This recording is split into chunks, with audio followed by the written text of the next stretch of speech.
Okay, I've been wanting to do this for some time. I never really appreciated how well acquainted I was with Scorsese's films until a discussion with my friend Will M. Maybe about a week ago. I realized that I actually kind of know the lay of the land when it comes to Scorsese's corpus. And I'm a big fan, tremendous fan, really. Almost like I could go on a Scorsese pilgrimage if I had to. Um, but I won't.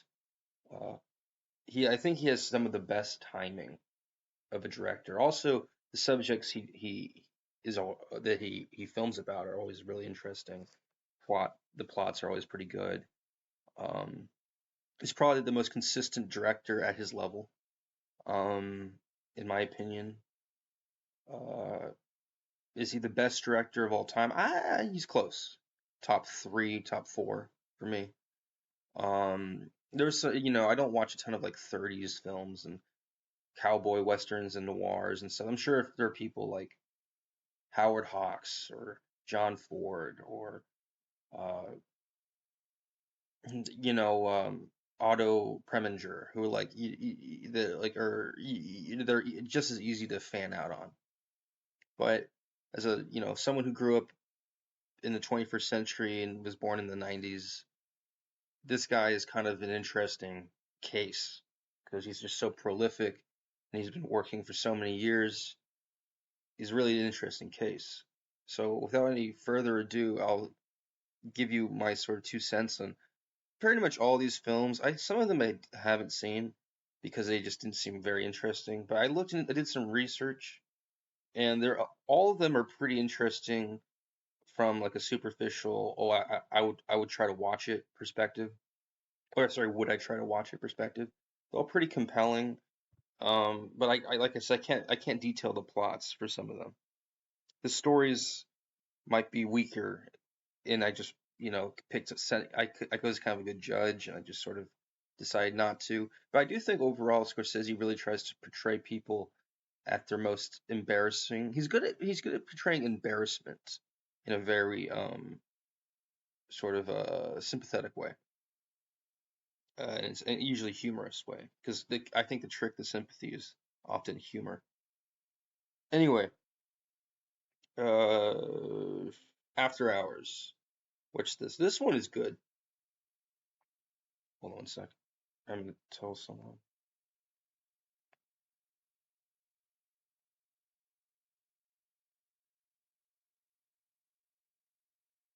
Hey, I'm in the middle of a podcast. I'll talk to you in a bit.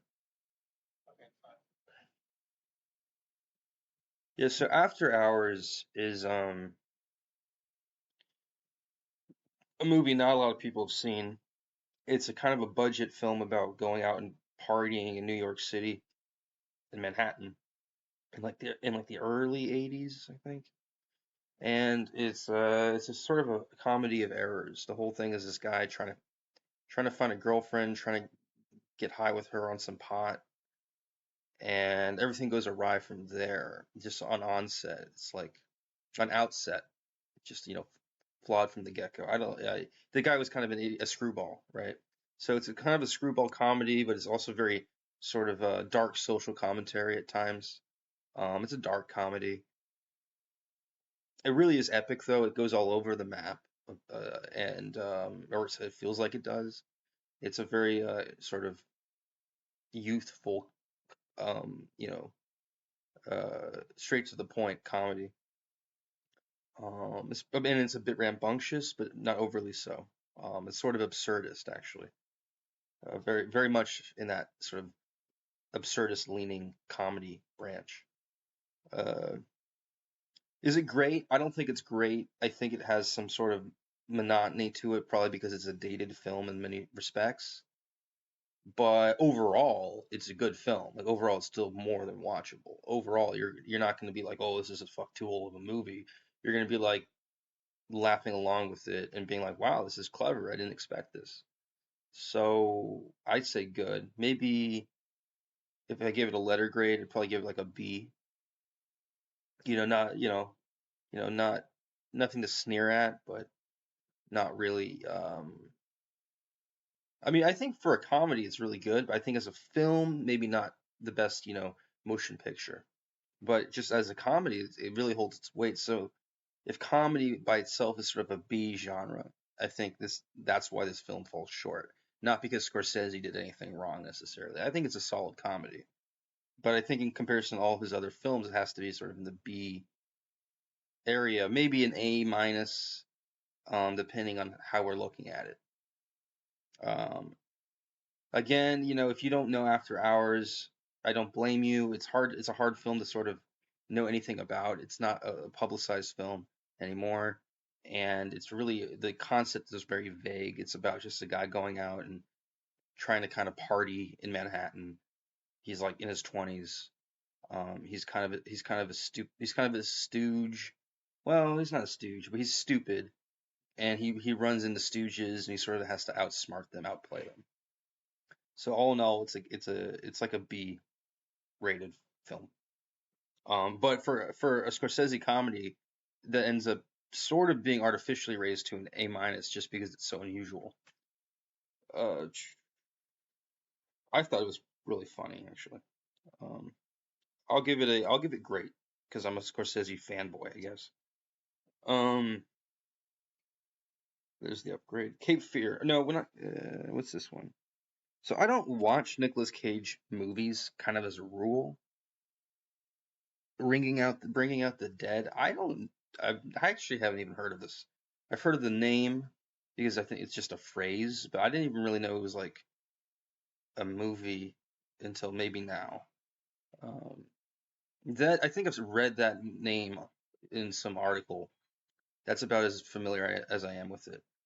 Judging from the cover, I would say it is watchable because Nicolas Cage films, as lame as they tend to be at least watchable. But in sort of like a depressing kind of like self-indulgent way where you just sort of feel like icky for even going along with it. Anyway, another film that is kind of actually like a Nicolas Cage film, but is far superior for reasons that I could try to break down, is Cape Fear. I think Cape Fear is actually a masterpiece. And yeah, while it is a remake of like a 50s, 40s noir sort of film, um, it's an excellent return to form for that sort of storyline, and the genre. It doesn't really fall into any one genre. It's sort of just this plangent drama at first, where you're sort of picking up the pieces slowly as the characters are kind of slowly figuring everything out for themselves, and then eventually it reaches the water heats up, and the frogs just stay in the pot, and then they end up boiling themselves alive, and you reach fever pitch, and everything is chaos, and you're like, what the hell went wrong? And of course, in this film, if you're paying attention, you understand what went wrong. But if you're not paying attention, it might seem sort of like a has sort of an unusual pacing. Uh, from Dead Reckoning, I think this film, just by having Robert De Niro in it, and is going to be a good sign. But at the same time, it also has Nick Nolte, and so that's kind of like a turnoff. Like, why would Nick Nolte? I'm not like I'm not cinematically aroused by Nick Nolte. But anyway, he actually had a really good performance in this. It's the best performance I think I can remember seeing him in. Um, and then again, I haven't seen all of his movies. I haven't set out to do so. But Nick Nolte in this film is a very straight-laced lawyer, and he's sort of the hero, but he's also kind of a douchebag. Or certainly is. Whereas Robert De Niro's character is sort of this earthy, wisecracking kind of, sort of legendary kind of figure. And yet at the same time, he's totally a villain. He's totally pernicious. So I think the way De Niro's character sort of harasses and stalks and torments um, in different ways Nick Nolte's family throughout the film in different settings, different communication methods, with different levels of involvement, with different uh, levels of what do you call it, uh, transparency. I think this sort of stalking setup that Max Cady does against the Bowden family is really kind of staggering to witness in a film, even if it's sort of a trope in a way. Like it's just like, oh, stalking a family. Well, who does that? Oh, I mean, everyone does that. Like that's you see that in like half of every movie is about stalking, isn't it?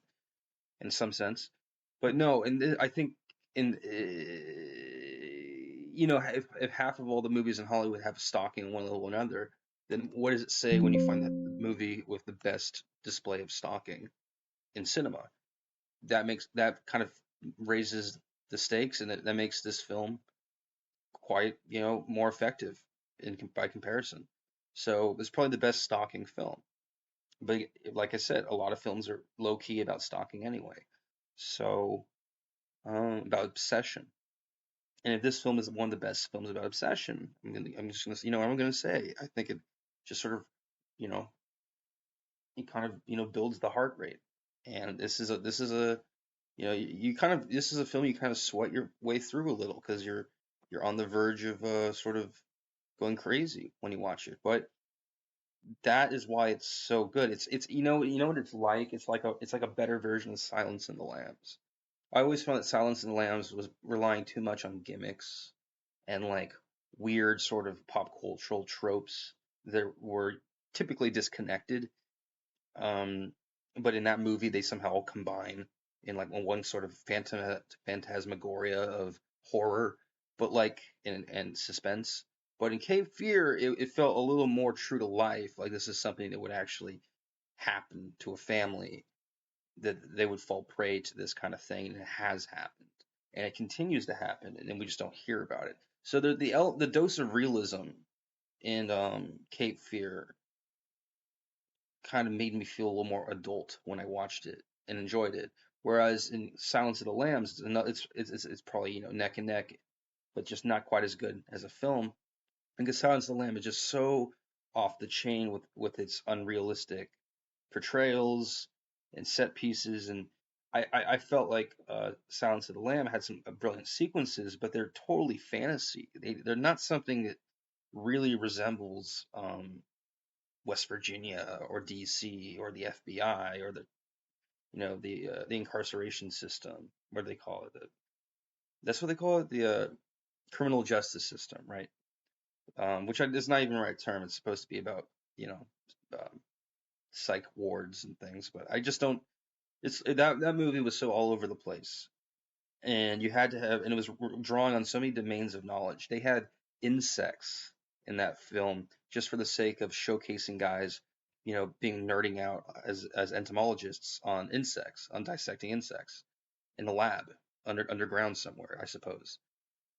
They did that just to show you that, as if it had some, and it had very minimal pertinence to the case of finding Buffalo Bill. It was just like a little like MacGuffin that was thrown in, which was this moth or butterfly that was found in the woman's throat, who was drowned in, who was found, her body was found in a river, or I guess the riverbed or whatever. I don't know if she was drowned there. I don't even remember the film very well because it was just like they have so many um you know uh gimmicks that you just sort of don't even, it's hard to even remember what the movie is actually about. And so Cape Fear doesn't have that problem. Cape Fear it's very obvious what the movie is about, and that's what makes it all the more compelling. Which I can understand how you might be it might sound counterintuitive, like, oh, I don't want to know what the film is about. But for whatever reason with Cape Fear, you get the sense that, oh no, it did help this movie, and so that's why I think it's a masterpiece, because there's not really another film like it that I've ever really seen. I mean, Taxi Driver is kind of close in certain ways. Has Robert De Niro being sort of a deranged guy that's morally on the fence, and then he really gets even. By the end of the film, he becomes even more deranged. Um, and that's also that is similar. But if you like Taxi Driver, you're going to find that this movie isn't really the same movie as Taxi Driver, but it does have a similar sort of a crescendo of drama and violence, action. I guess all violence is technically action, right? So masterpiece. Up next, Casino. So I think Casino is I think it's a good movie. Not I think whatever for whatever reason After Hours is kind of better.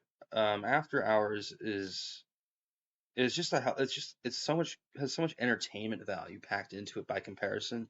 Whereas Casino is one of the worst films in terms of pacing for Scorsese, and in terms of the plot points having significance to like sort of the general audience, I think Casino was sort of harder to relate to. I think it's one thing doing a mobster film, but another thing doing a mobster film that's sort of relocated to some random desert town, where business is everything, and business is time is money and all this. And so Casino for me is good. It's watchable. It's more than watchable. It's good, but you get all the Goodfellas stuff in it, but you just get it kind of diluted. It's like, you have the same actors, and Joe Pesci is notable in it for sure, and so is De Niro. But De Niro is like really toned down. Like he's not as interesting, I would think, as Jimmy Conway. At least not as dynamic as Jimmy Conway in Goodfellas. And so De Niro's character in Casino is sort of like an observer. He's kind of a fly on the wall. And his girl cheats on him a lot or a fair amount, and just sort of disgusting. And you're just kind of like, okay, it's kind of gross. And then the character, the Joe Pesci character, whose name I don't remember, I think it's Danny, because in Goodfellas it was Tommy, so in Casino it's Danny. I mean, he's sort of like he's sort of interesting. He's kind of he they're like as much as they relied on his wild antics and brash persona in Goodfellas, they're like they're like leaning on him as like a last leg in Casino. They're really leaning on it. And you kind of got tired of that as it was so kind of obvious. And I admit Casino is like the spiritual successor to Goodfellas, and then you also have The Irishman later on, and The Departed, whatever. Maybe Gangs of New York is kind of like that too. But Casino really is, the immediate successor to Goodfellas, and so it is kind of disheartening that it just wasn't as compelling, not as a sequel, but just as a film by Scorsese. It just didn't really it felt subpar, if only slightly. So I think it's good, but I just can't sing the praises like I have been for Cape Fear and After Hours. Okay, up next, Gangs of New York. I think Gangs of New York is kind of like Casino. Um, it's a really good film. It's probably overrated. Um, it's very watchable. I just don't. I like this. I like the costumes in Gangs of New York a lot, but the music was a little weird. The editing could be kind of funny. Um, if that was deliberately done, it still felt kind of nauseated by it. The character like Bill the Butcher was rather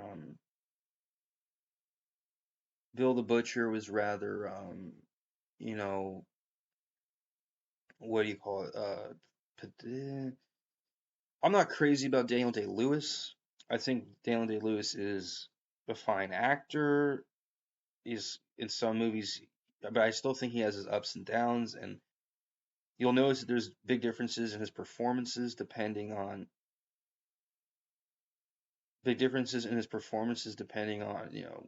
this or that, change in his character design.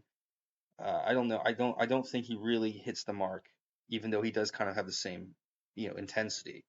I just don't think it always works. And Bill the Butcher to me was a good character maybe when it came out, but when the film was came out, I felt like it represented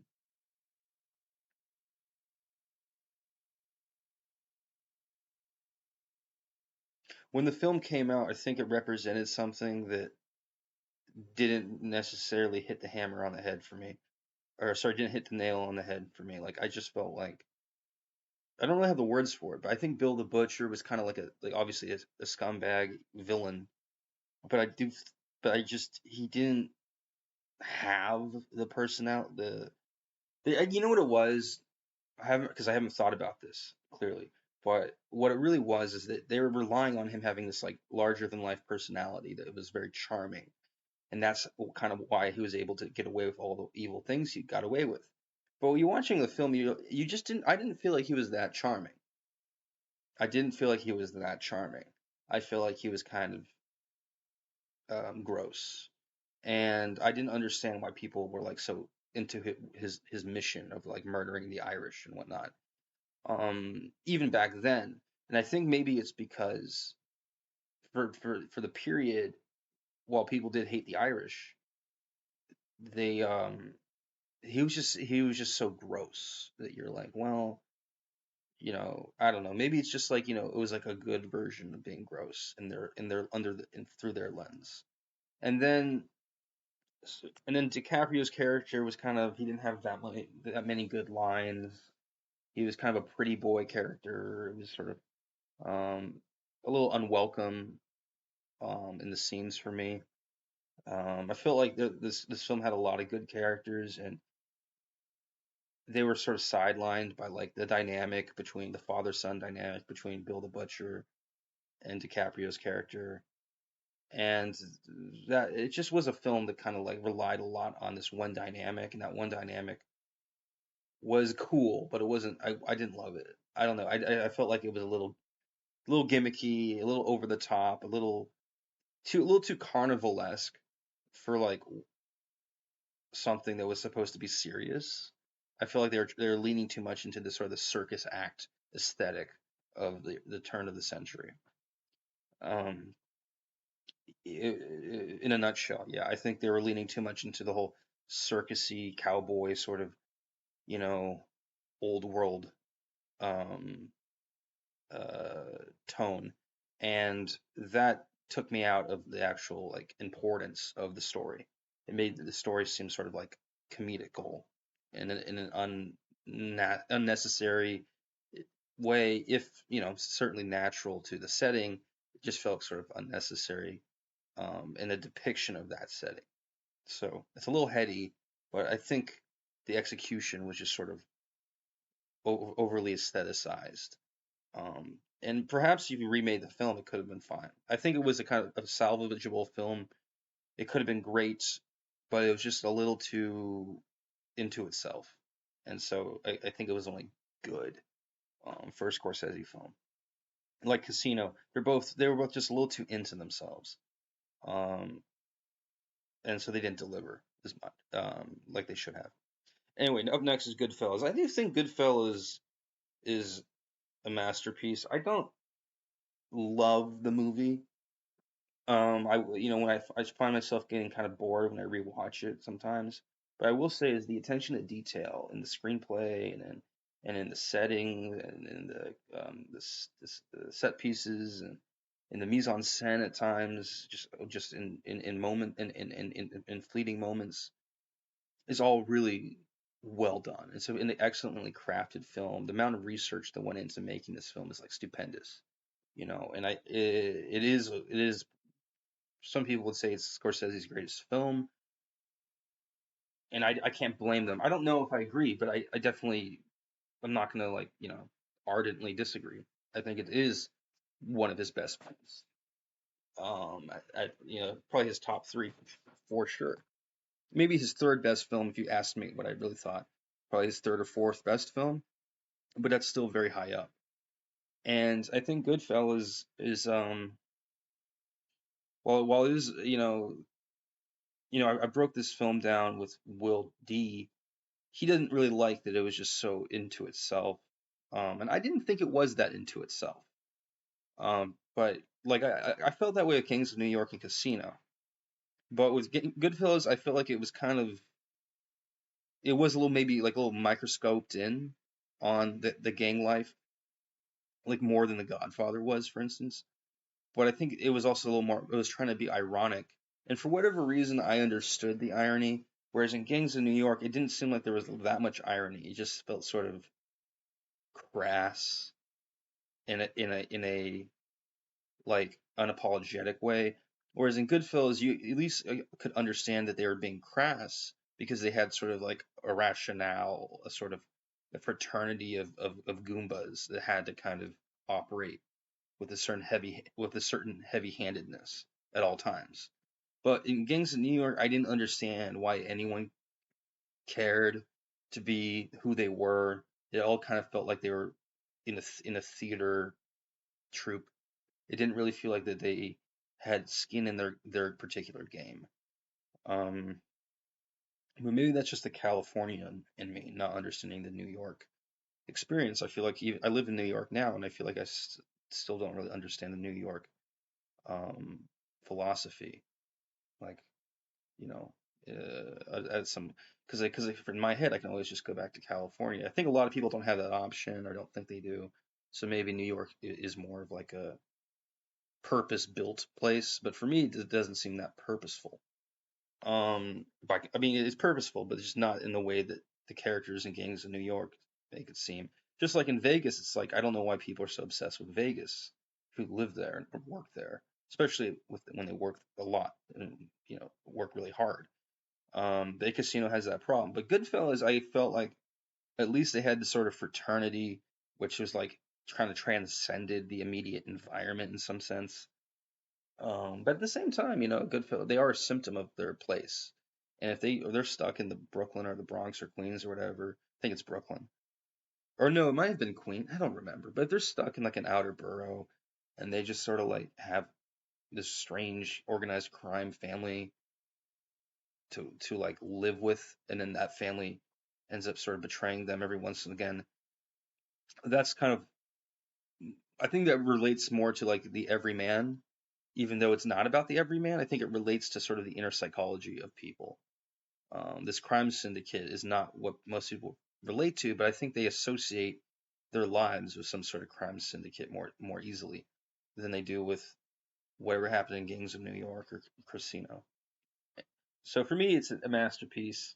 All these movies are very funny, but I think the one thing for sure is that, as a final note, is Goodfellas has a way better system for dialogue and for exposition than Casino or Gangs of New York do. I think that both those films did not have a good system for exposition, and it felt very wedged in at times. So Goodfellas is a masterpiece. So is Cape Fear. Up next is Hugo. I never saw Hugo because I don't really watch children's movies often.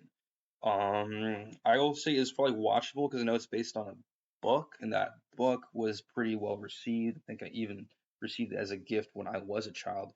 Um, and I can respect Scorsese for wanting to make a children's movie, and I think if you're gonna make a children's movie, this is a pretty good choice.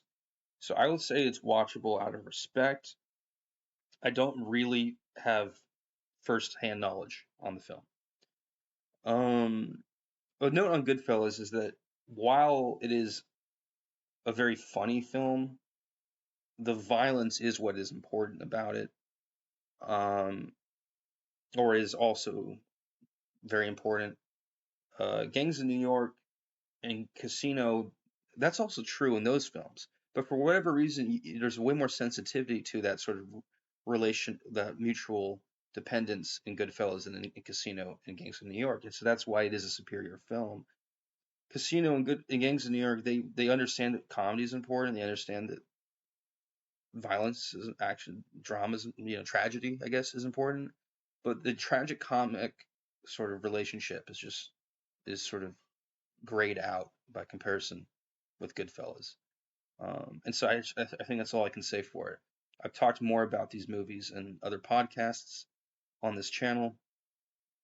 The one with Will D is a lot more involved, but I do think Goodfellas is an excellent mob film. I don't agree with the critics who say it's overrated. I think it's appropriately rated. I just feel like, you can watch it one too many times. It's not the most rewatchable film. It's a little lurid, but that's kind of the intention. It's supposed to be sort of nauseating in its viciousness. But it's not nauseating because it's a stupid film or it's making some great mistake. It's nauseating because that's a true depiction of the crass sort of vulgar sociology of these people. And again, Casino and Gangs of New York don't really um, acknowledge their setting and their sociology as well as Goodfellas does. And it's sad because those are two films that really kind of were banking on doing that, weren't they? And they're down a couple tiers.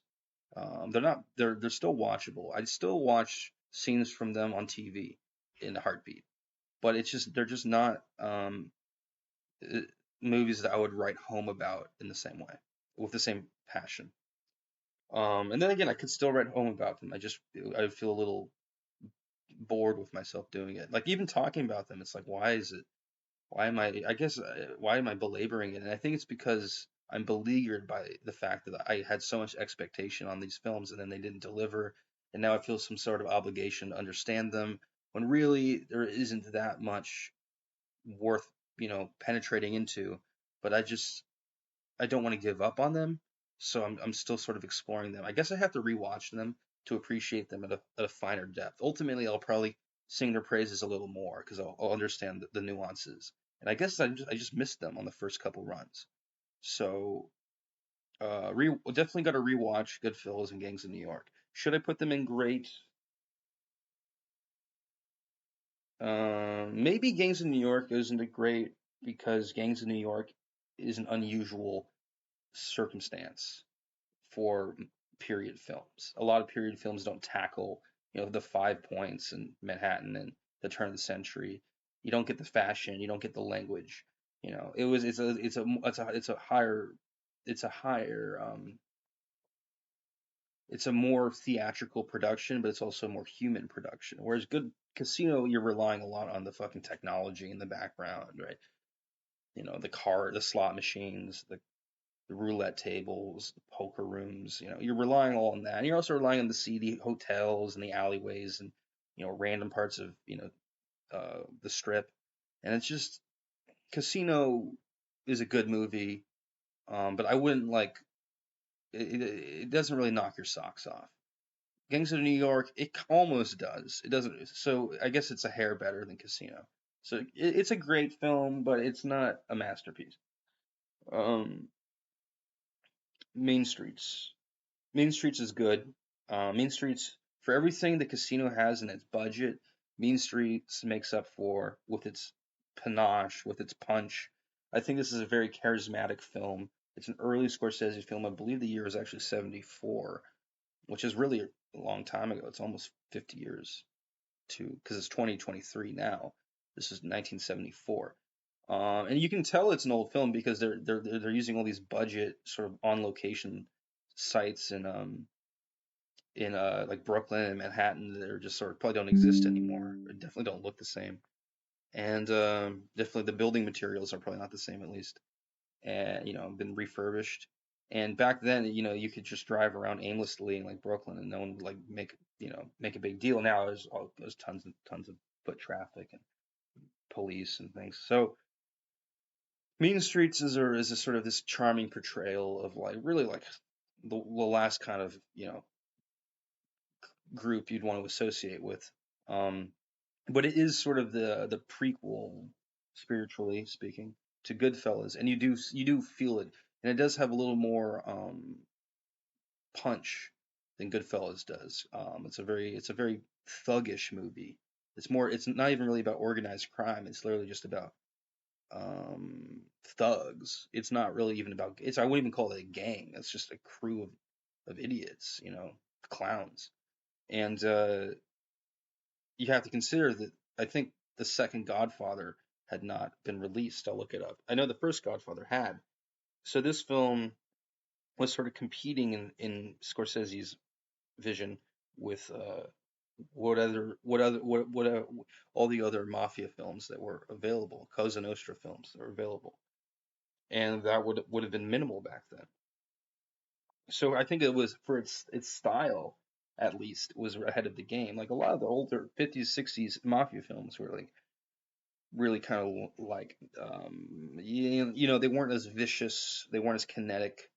But Mean Streets kind of starts to break the mold by really showing violence as something that has to be, in the central frame, in full focus.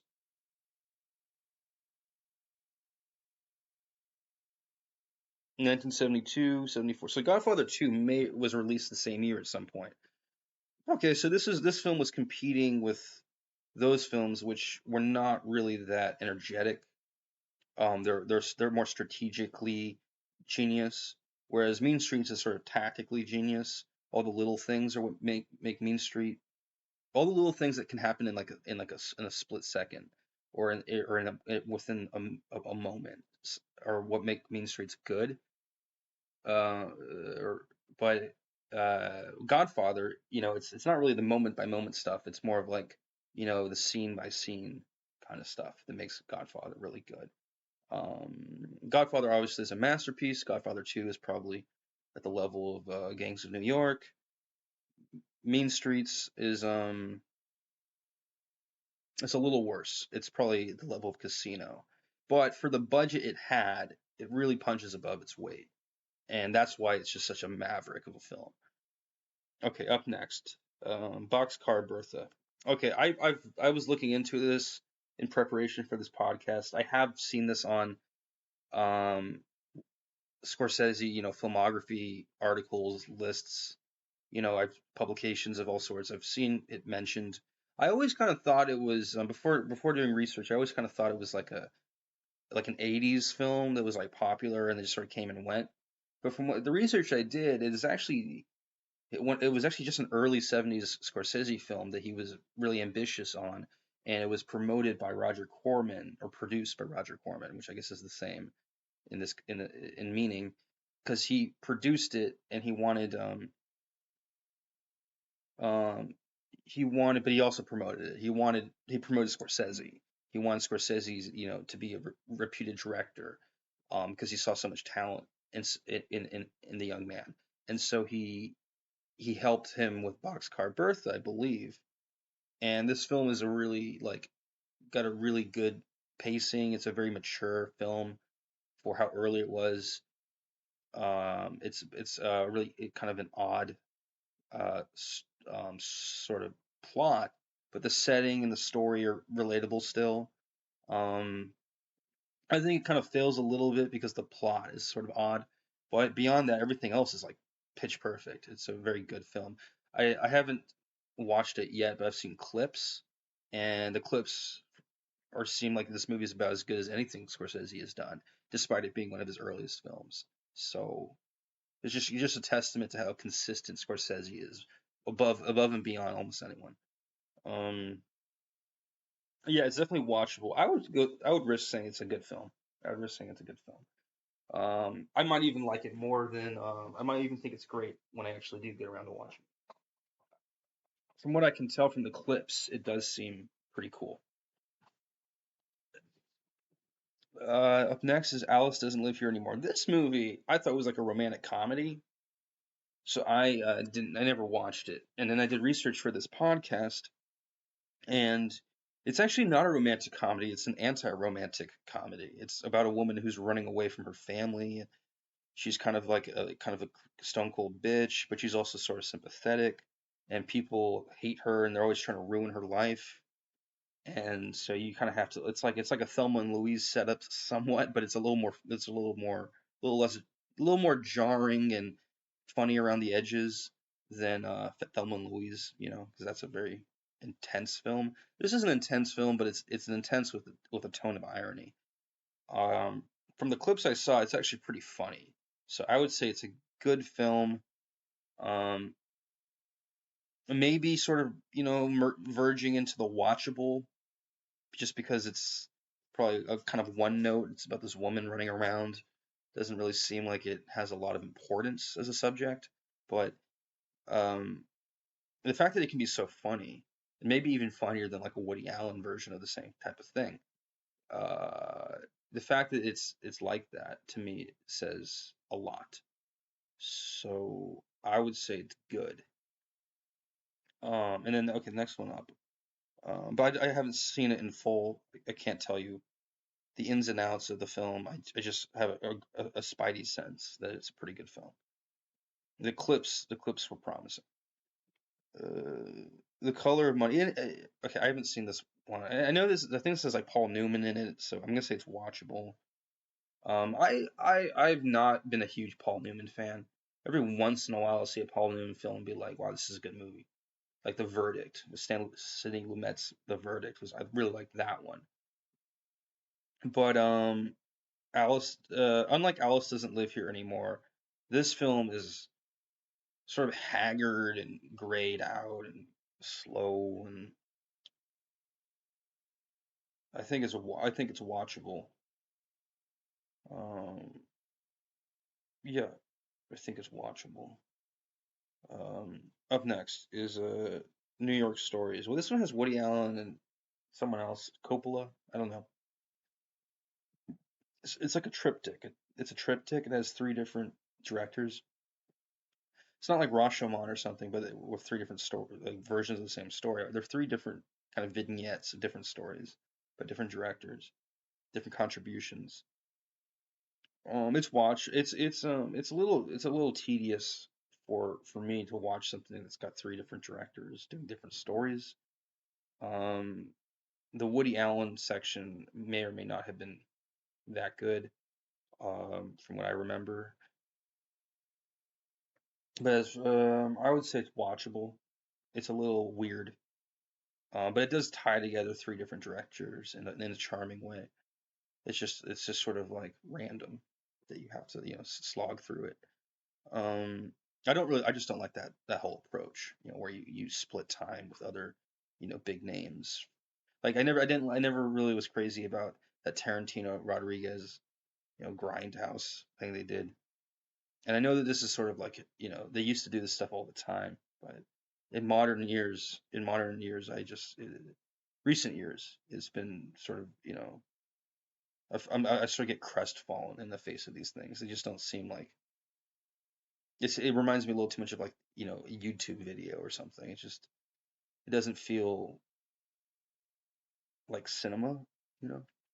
It doesn't feel like fully formed, fully fledged cinema. Um, like Monty Python does it, even then it's like sort of jarring. But when it's someone who's like a more serious filmmaker does it, it feels like kind of terrifying. Okay, this movie I have never seen Kunchun, and I don't know if I will. Um, I'm gonna say it's terrible because I don't like this one. I don't like I said I don't know what it's about. I know there was that movie, The Last Emperor. This doesn't look like it is literally the same film, but it looks kind of close in its sort of scope. Um, I mean the scale is sort of similar. Scope is probably different. Confusing terms. It's just not my immediate cup of tea. Um, and I don't consider myself that picky. I just really don't want to watch like a children's movie, and this looks like it has a lot of children in it, so that's close enough to being a children's movie in my head. Anyway, and then beyond that, we have a really good movie, which I think is a masterpiece, maybe The Departed. I haven't seen it in a while. It might be kind of hacky compared to like Goodfellas or Cape Fear. I can't remember, but I think it was pretty good. But just because I know that it's been a while since this movie's been released, I'll lower it to great. Because while it is one of my favorite modern Scorsese films, probably my favorite one he's done in the last 20 years, I don't know if it's really like a significant cultural touchstone of a film. I think it sort of lacks um, relatability.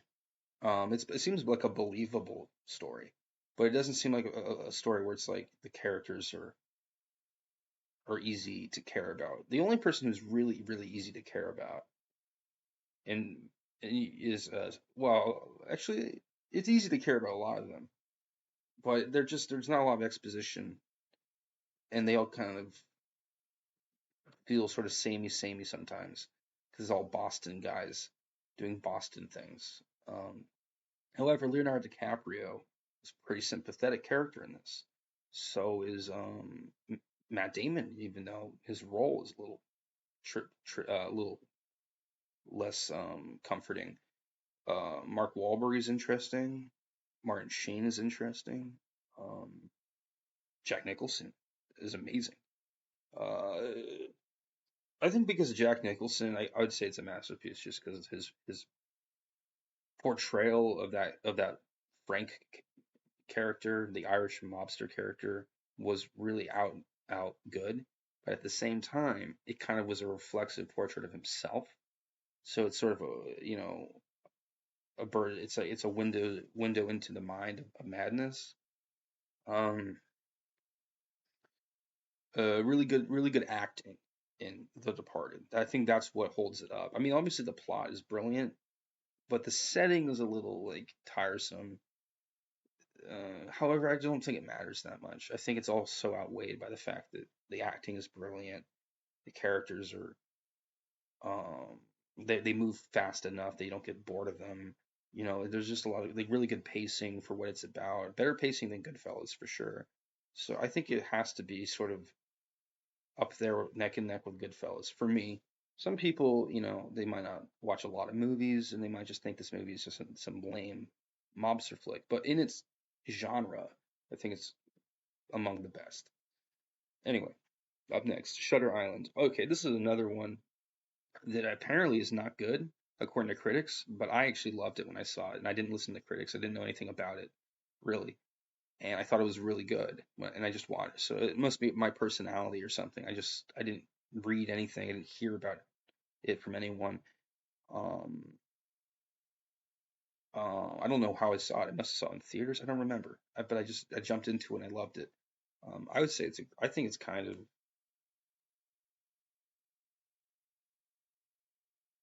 yeah, maybe not great. Maybe I think it's great. I think it's like a B minus or whatever it is, an A minus. Um, if you have seen a lot of horror movies, it probably sucks. At the time that I saw it, I hadn't seen a lot of horror movies.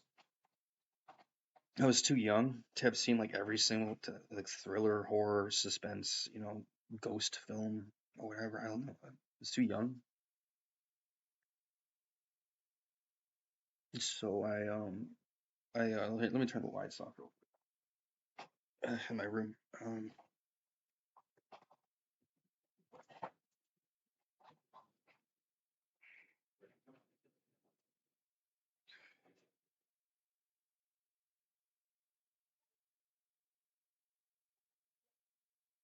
I was really young, so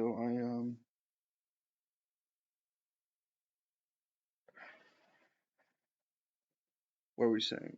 Okay, yeah, the what were we talking? Shutter Island, yeah.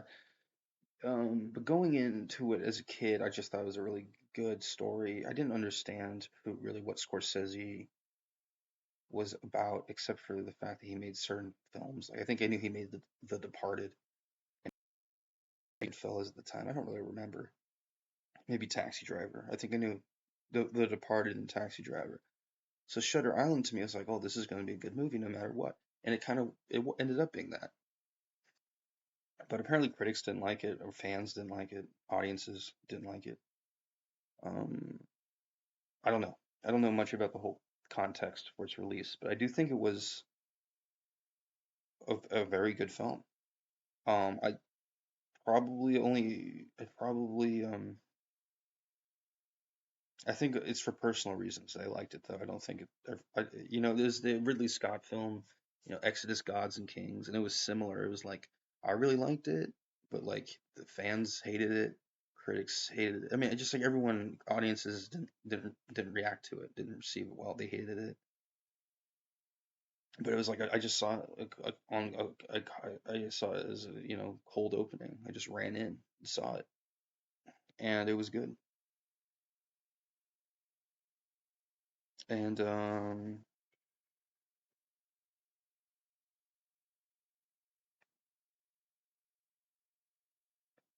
Okay, so up next, I don't know what to say about Shutter Island. I think Shutter Island is kind of a B movie, but it's just a really good B movie. Even though the budget was really high, it relied maybe too much on CG. Um, it was an unusual story at the end of it. I could spoil it, but I won't. Um, I felt like maybe some people thought it was dumb. I thought it was kind of intriguing. The whole setup, the design of the story. I'll have to rewatch it and see if it was actually as intelligent as I am sort of presupposing. Uh, at the time, though, I didn't really care if it was intelligent or not. I just thought it was a good movie. So Shutter Island, I think is great. Some people will disagree with that because they think it's too basic. Heck, I mean, there's a lot of movies that are great that are basic, like King Kong, right? So, especially, and even the remake of King Kong, which is kind of what I was trying to talk about anyway. The remake of King Kong was really quite good.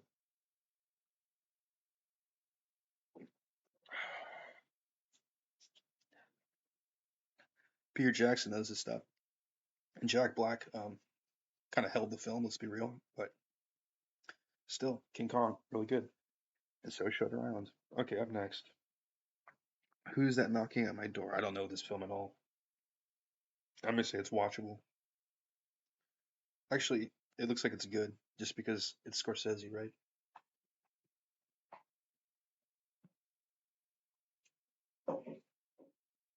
All that early Scorsese stuff is good. It's New York, New York. This is one that I didn't really like too much. It was just sort of like, let's say, it was just sort of salacious and lewd, and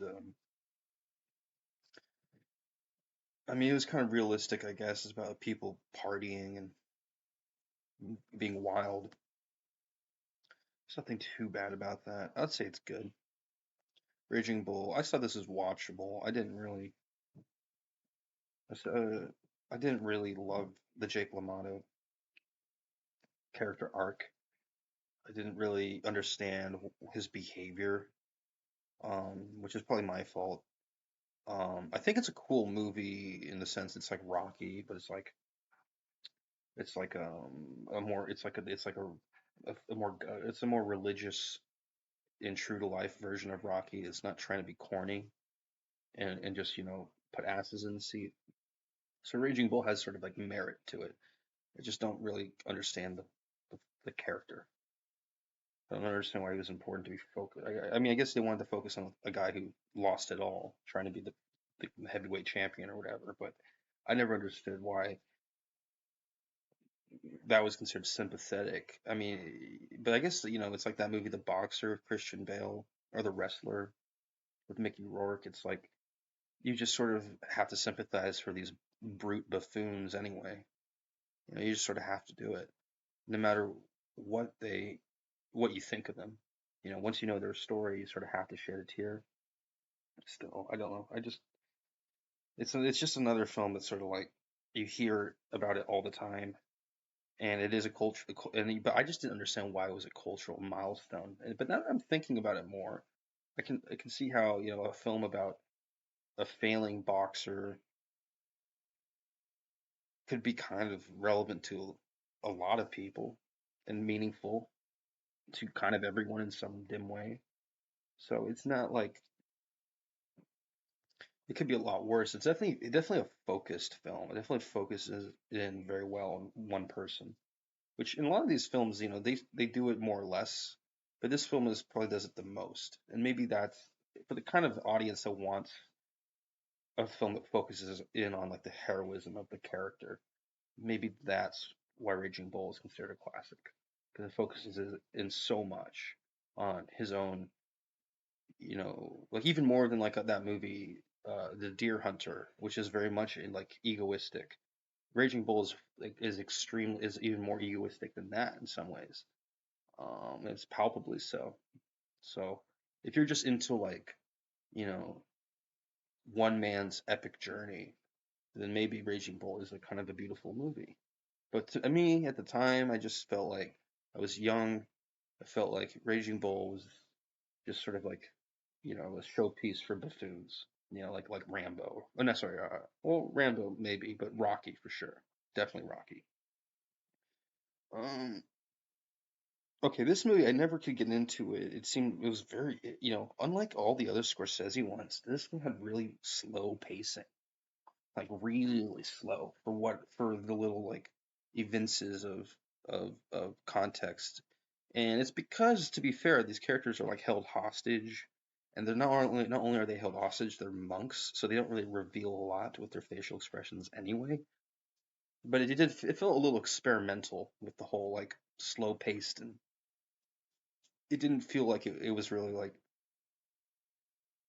a movie that like a mature director like Scorsese would make.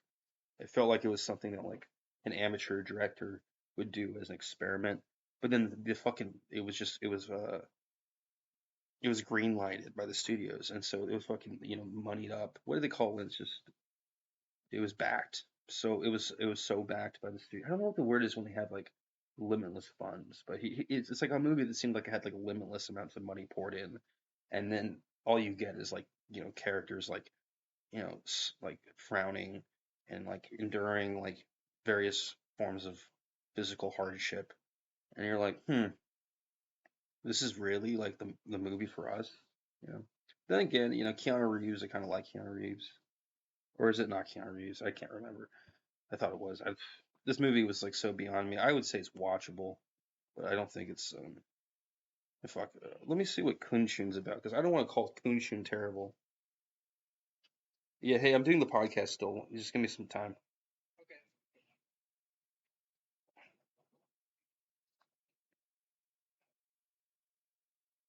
So Kunshun, yeah.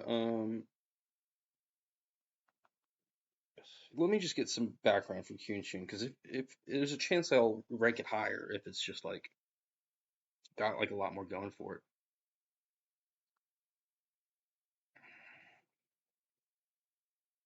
Oh, it's Kun Klun.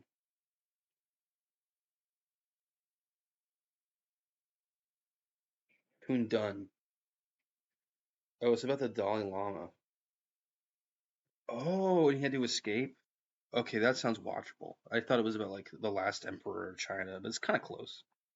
Okay, that's way more interesting to my mind. I'm like it's a little less basic than the emperor of China or whatever. So these are all watchable. Um,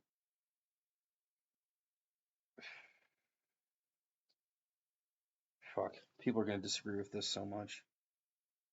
That's what you want though. A Taxi Driver. Okay, I think Taxi Driver is a masterpiece. What do I need I say more? I mean, really, it's everything you'd want in a film about one guy doing anything. He tries to save the day. He sort of can't.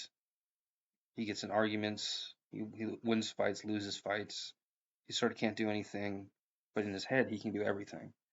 And so, because he's got this unbridled ambition, he ends up, going for the jugular and seizing it and ripping it out, rending out the whole fucking, esophagus and spinal column and from the torso and just, you know, balls to the wall. And it's a film that really kind of inspires you to be deranged, which isn't good. But not a lot of films have the balls to inspire derangement. So if you're, some people probably just don't like it because it's about some like a white guy. They probably think he's like like a neo-Nazi. But the film isn't about neo-Nazis. It's um about a guy who's like can't get laid kind of. It's about a guy who like can't get respect. Who wants to be a hero in a world where heroes don't really exist. But he's a Vietnam vet, so in his head, you can kind of just take what you want. And while the whole time he's sort of perceived as like a powerless character, in the end you kind of realize, maybe he wasn't as powerless as we all supposed he was. So that's the beauty of the film is it's about a guy that seems like a loser, but he ends up being kind of better than what we all presupposed he was. And there's not a lot of films that do that well, but I love Taxi Driver because it did it so damn well. Um, and it's a movie that just you never see. there's not really a movie that's been to the level of Taxi Driver. They could embody the punk rock ethic. Not really and somewhat the aesthetic, but mostly the ethic. Who could embody the punk rock ethic? And I mean, he had the mohawk and stuff, right? So I guess this is a punk rock film, um, tour de force, and there really isn't a film that was able to sort of provide that viciousness and righteousness in the same sort of combination ever since. Even Mad Max can't do that, and Mad Max has done nothing but try to do that. So I think Taxi Driver is his best movie. It's the only movie. If I don't know, like I mean, like I don't think he could make any of these other movies without the perspective that he got from making Taxi Driver. And you could say that about anything, but I definitely want to say it about Taxi Driver. I wouldn't want to say it about everything else. I wouldn't want to admit it. But Taxi Driver is so easy to acknowledge that he made this all his other works with some sort of nod back to late '70s Taxi Driver. Um, anyway, it's not my favorite film in the world, but it's one of my favorite films, and it's my favorite Scorsese film, and I think it is just absolutely his best. Um, The Age of Innocence.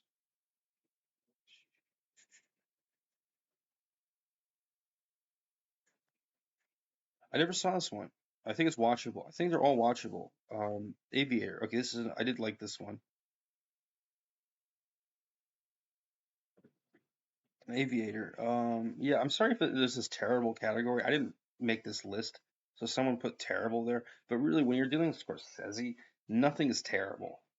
So it's sort of a fake category. And anyway, Aviator. I think Aviator's great.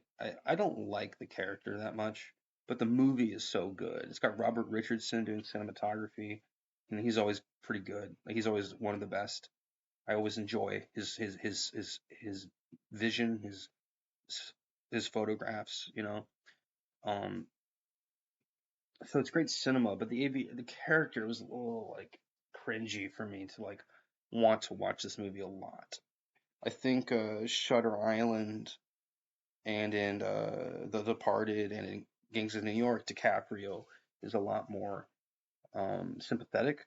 In Aviator, he's sort of he's sort of like this Steve Jobs type guy where you respect him, but you don't really want to be around him.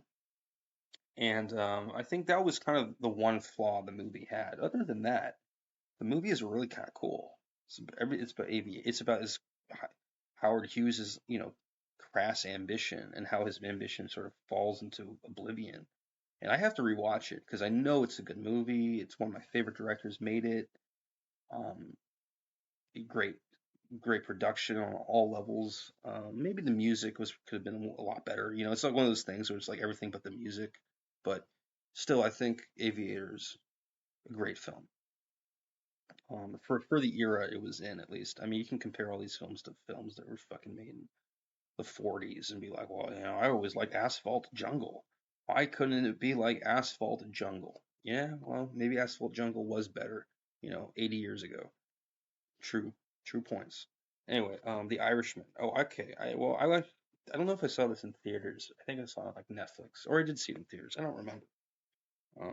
I liked it. I kind of loved it. Is it a masterpiece? Probably not. The CGI ruined sort of what could qualify as a masterpiece. Maybe some people would say it doesn't matter. I think it, for the purpose of this podcast, I think it matters enough that it is shy of being a masterpiece. It has to be considered great. Um, I really liked Al Pacino in the film, and Robert De Niro wasn't bad either.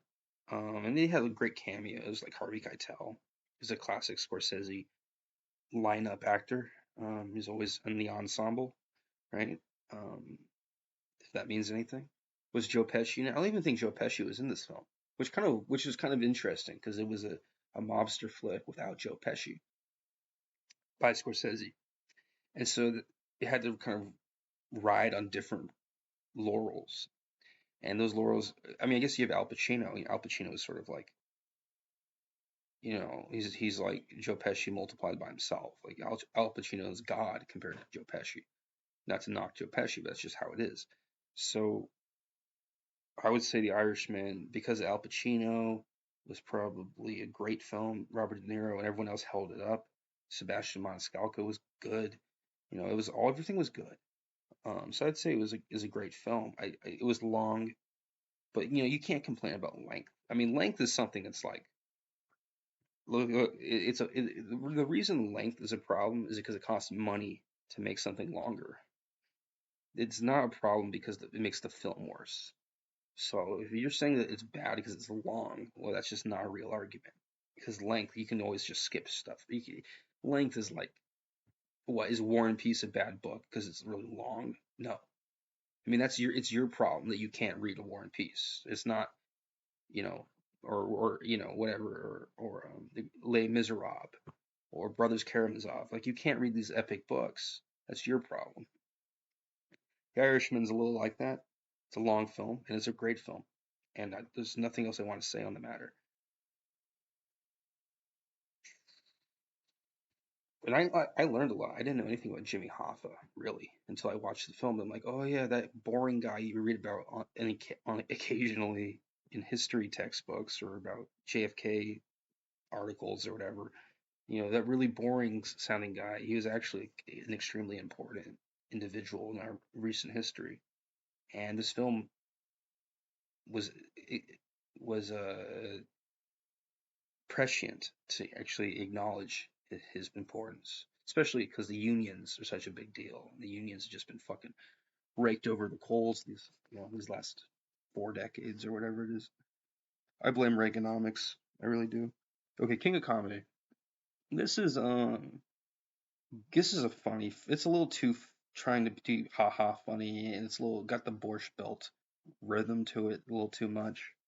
It's a film about a comedian who's like deranged and thinks he's great, and then everyone he meets thinks he's a joke, and they just sort of like play it off like he's great because they don't want to embarrass him. I think there's a touch of self awareness on Scorsese's part where he's looking back at the days when he was an ambitious young director who had to like promote himself left and right, and people always pretend to be interested, but they really don't care, and or they don't really have the wherewithal to care, and so he learned from that, and whoever else wrote the film, they learned from experiences like that. They're like, oh yeah, people pretend to care, but they're just pretending, and you'll kind of feel your way to the top if you just shamelessly promote yourself over and over again. So The King of Comedy is kind of one of the more human films Scorsese has made. Um, is it up there with Taxi Driver? I don't know, but it does kind of tackle the same sort of loser, um, self-righteousness. So in that sense, I think it's a masterpiece. Um, it's the only one that really falls in line with Taxi Driver. Maybe Raging Bull does in a way, but Raging Bull is more about watching a great man stumble and fall. Taxi Driver and King of Comedy are more about a man who has no identity, is no one, but he ends up just sort of by force of will becoming a little bit of something, a little bit of something. Anyway, Last Temptation of Christ. I'm appreciating Scorsese so much watching these films. It's so beautiful. All these films are so fucking beautiful, and I'm just like, oh, I'm like reeling over it. And I didn't even my appreciation for this director is like multiplying. I'm excited to see his film about Oklahoma. I forget the name, Flowers of the Wind or whatever. I don't know the name, but I have a good friend out in Oklahoma who is part Cherokee Indian, and I'm excited to talk to him about it because that film is probably a lot more meaningful to him than it would be for me. So, and he's also part Italian. His grandfather was a mafia dude. So, yeah, I mean, he's gonna have a lot of perspective on the Native Americans in Oklahoma film that Scorsese just released or just made, and he's releasing in whatever it is, September or whatever, October. I think it's October. I don't know. Fuck, I should probably know that. Anyway, this movie is a beautiful film, but it's a little like new wave. It doesn't really. have like the best perspective on Christianity possible. It has kind of like an 80s perspective on Christianity. But that's that's a movie that kind of is fun to see. And it's still very emotional. So I would say it's a great film. I don't think it's a masterpiece, but it's got a lot of cool. It's got David Bowie as Pontius Pilate, and obviously Willem Dafoe as Jesus of Nazareth, and it's pretty interesting. But it's not the most wholesome um, uh, Christian work, whatever commentary or whatever. Yeah, what do you call it? The adaptation of the gospel. It's not the most wholesome adaptation of the gospel. Anyway, Wolf of Wall Street. People love to hate on this movie, but they only love to hate on it because it's so damn popular. I think this movie is great. I think every scene in it is pretty good. There's nothing about it. It's a film that isn't really about one person so much. Leonardo DiCaprio, he's been in so many of these movies. Gosh, I'm reeling over. He's been like 10. It's crazy, crazy, crazy, crazy. But yeah, anyway, Wolf of Wall Street. Um,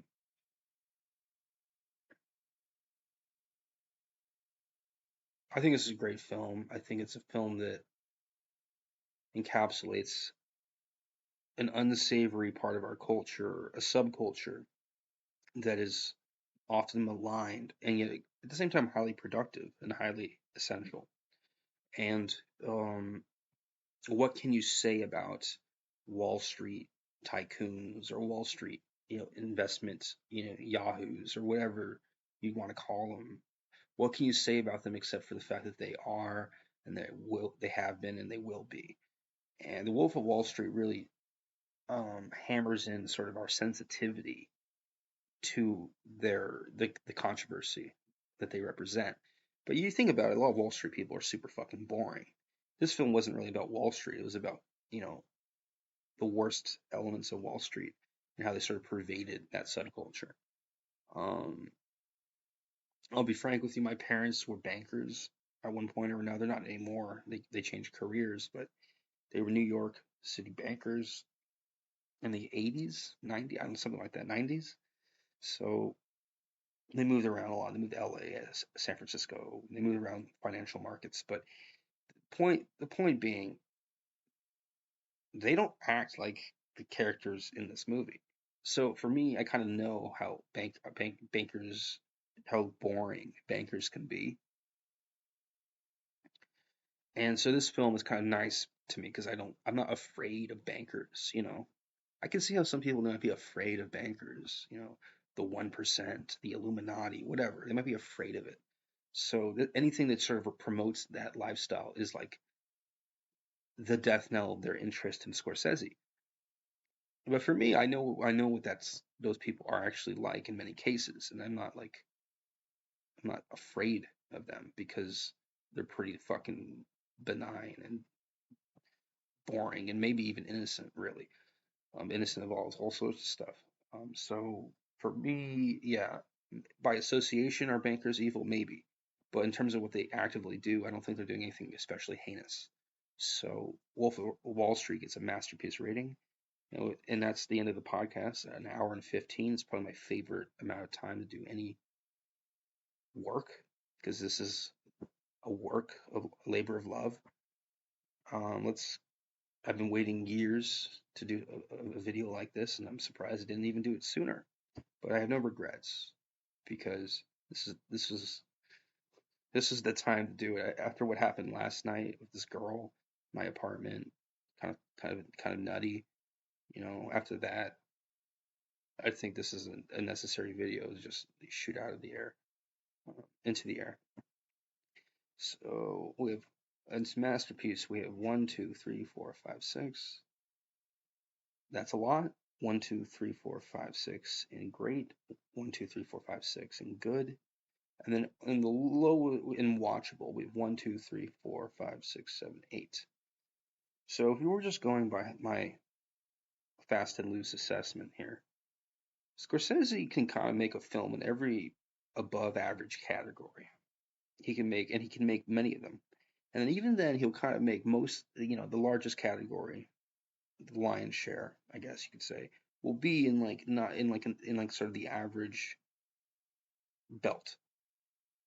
But he's made so many movies that it doesn't really matter if he's made a bunch of average films or slightly above average films. He's made so many movies that you end up seeing all these great films, and they're just. My point being, he will teach you that it's not you can make mistakes. You can try things that don't work great, and you'll still be the top dog. You'll still make the best films of all time, in a few cases, and you'll still do that as long as you just keep working and keep your chin up and your feet moving forward one step at a time. So one of the gods of cinema, Scorsese, especially in the last 40 years, or was it 50 years? Yeah, okay, 50 years. Last 50 years, one of the gods of cinema. And to be fair, cinema is not that old of a discipline. It's only like, 120 years old, 130 years old, something like some number like that. It's almost as young as photography. I mean, it's younger than photography. Photography has only been around since like the 1840s at most. Really, photography has been around since like the 1850s, 60s, but at most, it's like not even 200 years old. So 1840s, I guess. I think that's when the first photograph was ever made by a Frenchman. It's 1847, or they invented the first photograph. And so Scorsese has been working in a significant chunk of that entire span. So we can downplay his influence because he's a modern director, a new Hollywood director, but really he's been operating for a long time in terms of in terms of a percentage of how much work he could possibly do within the total number of years for cinema on planet Earth.